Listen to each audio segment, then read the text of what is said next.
pessoal, na unidade 4 a gente vai estudar História e Memória Social.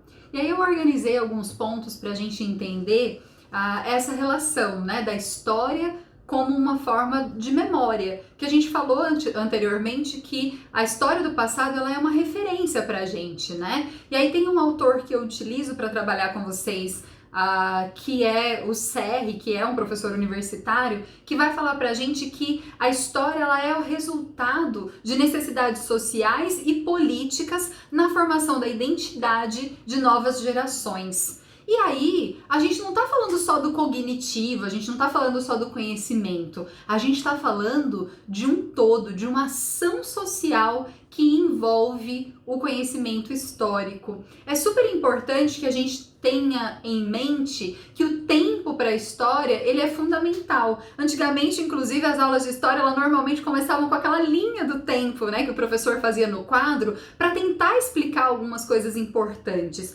Hoje a gente não faz muito dessa forma, né? Mas essa linha do tempo ela é importante para que a gente entenda algumas coisas que são importantes e que são divisões que tem muito claras dentro da história, né? E aí a gente vai falar da importância dessa coisa do tempo dentro dessa unidade, então do passado, do futuro, né? Do presente como uma história também, como parte desse processo histórico. E aí, quais que são os desafios que a gente tem hoje para ensinar a história, especialmente quando a gente fala do ensino fundamental 1, então do primeiro até o 5º ano, né? Uma das dificuldades que a gente tem é conceber o aluno como um sujeito histórico. A gente não pode considerar que a história é uma coisa que está acontecendo e o aluno é alguém que está completamente alheio a esse processo. Muito pelo contrário, a gente precisa desenvolver no nosso aluno a identidade. A gente precisa fazer com que esse aluno saiba que ele tem uma história, que ele possui uma história, um envolvimento com a história local, então com aquela escola, com o bairro, com a igreja, com a família, né, com todo o ambiente no qual aquele aluno e aluna está inserido. Então, a gente precisa pensar também sobre a perspectiva da responsabilidade social, porque se eu sou um sujeito histórico, eu tenho responsabilidade social. Então, conceber esse aluno como alguém que é parte do processo é um desafio muito grande, muitas vezes para o professor, para a professora que vai estar trabalhando com esse aluno dentro da sala de aula. Isso vale para a história, mas vale para todas as outras ciências que estão envolvidas na educação, tá, pessoal? Outra dificuldade é que muitas vezes a gente não consegue formar no nosso aluno um pensamento crítico.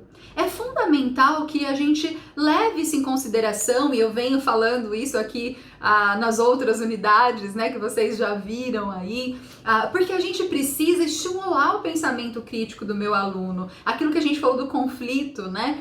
É super importante que isso aconteça dentro da sala de aula, dentro da escola, né? Como uma forma de você organizar o pensamento divergente para aquilo que pode ser muito bom, como algo que é estimulante. A gente também precisa pensar nas perguntas que são feitas e não simplesmente nas respostas dadas como prontas ou copiadas ali, né, como algo dado. Então, a gente precisa contextualizar, a gente precisa questionar a exclusão que acontece dentro da escola em outros ambientes sociais também. A gente precisa educar para solidariedade.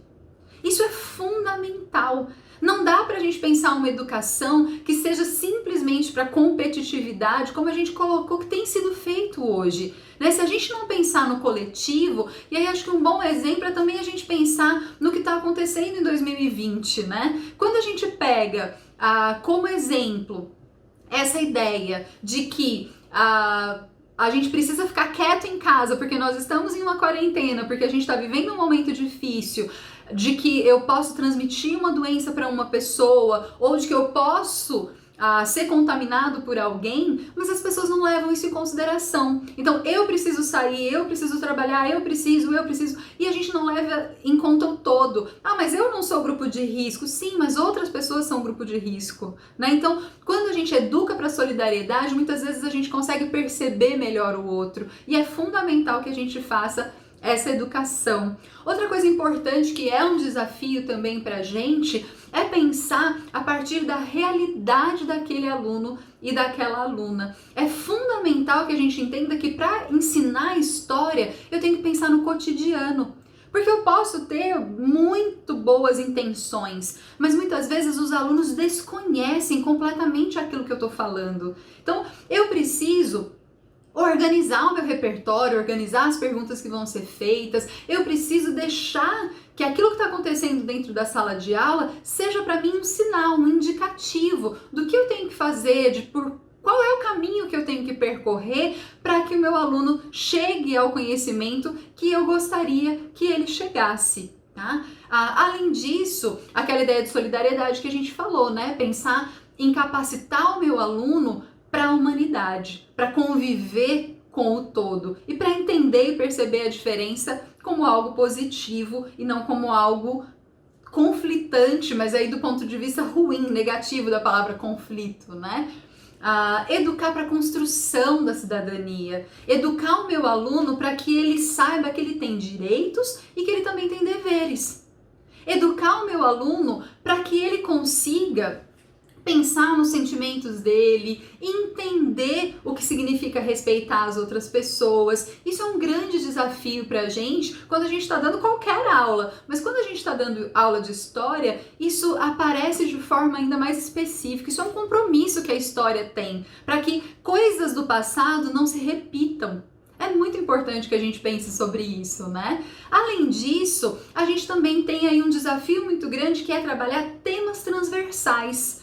Esses temas transversais, eles estão estabelecidos e tem aí no material elencado para vocês, então são temas como meio ambiente, ética, questões ligadas ao gênero e à sexualidade, né? Então que aparecem aí para vocês. Mas que isso, gente, tem que possibilitar um debate.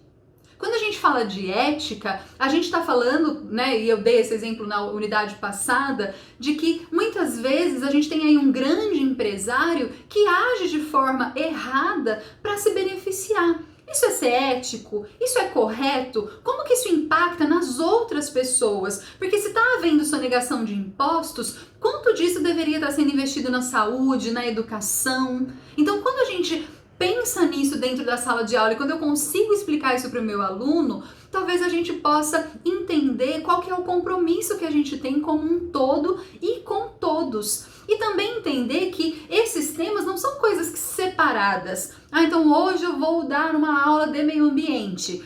Hoje eu vou dar uma aula sobre ética. Não. Isso pode estar envolvido no nosso tema do dia, nos assuntos que a gente já está pensando em trabalhar, a gente pode discutir essas questões. Porque se eu vou trabalhar a história, por exemplo, e eu vou discutir qualquer questão ligada à minha cidade, eu posso inserir ali um projeto de meio ambiente, para que a gente limpe uma praça, para que a gente desafie o aluno a sujar menos ou a consumir menos água. Eu posso fazer isso de forma interdisciplinar, então pensar em outras disciplinas que podem fazer esse projeto junto comigo. Então tem muitas coisas que dá pra gente trabalhar junto com outros conhecimentos e já dentro daquilo que está sendo proposto por mim. Não é algo que eu preciso, né, tirar um coelho da cartola para poder realizar. Nessa unidade, pessoal, eu dei também atenção especial a um tema que é muito caro para mim, porque faz parte da minha formação e da minha pesquisa aí de anos, né? Que é a história das mulheres. É fundamental que a gente entenda, como eu comentei lá na primeira unidade, que antes a história ela relatava muito da história dos grandes homens, das histórias dos grandes feitos, mas a gente não tinha ainda a história das mulheres nisso tudo. Então, os estudos das mulheres, né, do que as mulheres fizeram pela história, elas fizeram muito. Só que essa história só está sendo contada a partir da década de 70. Então, só a partir de 1970 é que algumas pessoas resolveram, pera lá, vamos estudar o que as mulheres fizeram? Porque não é possível, né? Será realmente que não aconteceu nada importante? Será que as mulheres não tiveram um papel importante? Onde que as mulheres estavam o tempo todo? Será que era mesmo dentro de casa, fazendo aquilo que muitas vezes a gente quer imaginar que fosse, né? Então, No Brasil, especialmente a partir dos anos 80, é que esses estudos começam a florescer. Então ainda falta muito para que a gente consiga levar a história das mulheres para os livros didáticos, para dentro da sala de aula, mas a gente precisa saber que, infelizmente, a escola também precisa ser um espaço para esse debate super importante que é o debate de gênero. Então por que é que as meninas reproduzem um papel, muitas vezes, de ajudar para que se mantenha o silêncio? Por que é que o comportamento calmo das meninas é naturalizado e o comportamento bagunceiro dos meninos é naturalizado? Né? Então, por que é que a gente tem, infelizmente, algumas coisas que são dadas como normais e naturais pra gente, mas como que isso impacta na sociedade? Por que é que a gente implica quando um menino ou uma menina vai brincar com um determinado brinquedo? Porque a gente acha que isso pode ter uma conotação sexual, e aí eu até coloco uma brincadeira pra gente no slide, mas é importante a gente falar sobre isso, né? Então, como descobrir se um brinquedo é pra menino ou é pra menina? Então, é um brinquedo que precisa usar o órgão genital, então eu vou precisar usar o meu pipi ou a minha pepeca para brincar com esse brinquedo? Então, se eu preciso usar, esse brinquedo nem é de criança. Agora, se eu não preciso usar, qualquer brinquedo é de criança. Então, a gente tem uma dificuldade enorme muitas vezes quando os nossos filhos nascem, porque os nossos maridos não sabem muitas vezes cuidar dessas crianças. Será que se eles segurassem a bonequinha e aprendessem como é que se cuida da bonequinha, será que eles não seriam melhores pais? Então, a gente precisa discutir isso dentro da escola, porque a gente também tem reflexos disso na sociedade. Quem é que muitas vezes abre mão de uma carreira de sucesso em detrimento da família? É a mulher. E quase nunca a gente vê os homens fazendo isso, né? Eu coloquei até uma charge para vocês, que é um homem lendo o jornal e falando, segundo um estudo aqui do FMI, que é o Fundo Monetário Internacional, as mulheres trabalham mais do que os homens. Você já leu essa notícia? E aí a mulher tá lá desesperada resolvendo pepinos, trabalhando e cuidando da criança e tendo que se responsabilizar pela roupa, pela casa. Então, por que é que a gente naturalizou isso e muitas vezes a gente não cobra a responsabilidade de todos? E por que é que a gente não cobra a responsabilidade dos homens e muitas vezes a nossa própria responsabilidade nisso tudo? Então, ressignificar esses papéis é muito importante dentro da escola, é muito importante quando a gente trabalha com a disciplina de história. E a gente também fala sobre o tempo. O tempo é algo importante para os nossos alunos, porque principalmente como eles são pequenos, né? Eles muitas vezes não têm uma noção tão grande do que é um século, do que é uma década. E aí a gente pode fazer esse trabalho junto com a professora de matemática, a gente pode fazer um trabalho junto com a professora de português para pensar um pouco sobre tudo isso. A gente pode conversar com os nossos alunos sobre alguns marcos importantes na história. E aí eu coloco a linha do tempo para vocês, não porque ela seja uma prática hoje, mas porque muitas vezes a gente mesmo se esquece, né, de como é que a gente estabeleceu o que era a pré-história, como que as pessoas viviam. E os alunos, gente, eles gostam desse tipo de debate, trazer esse tipo de coisa para eles, né? Quando a gente vai discutir, por exemplo, lá no 5º ano sobre a história do Brasil, a gente pode pensar em como que a gente se forma enquanto um país, qual que é o nosso sistema de governo, e a gente pode voltar lá na Grécia para falar sobre democracia com o nosso aluno, por exemplo. Eles amam ouvir falar sobre a Grécia, porque eles veem filmes, porque eles muitas vezes ouvem falar dos deuses.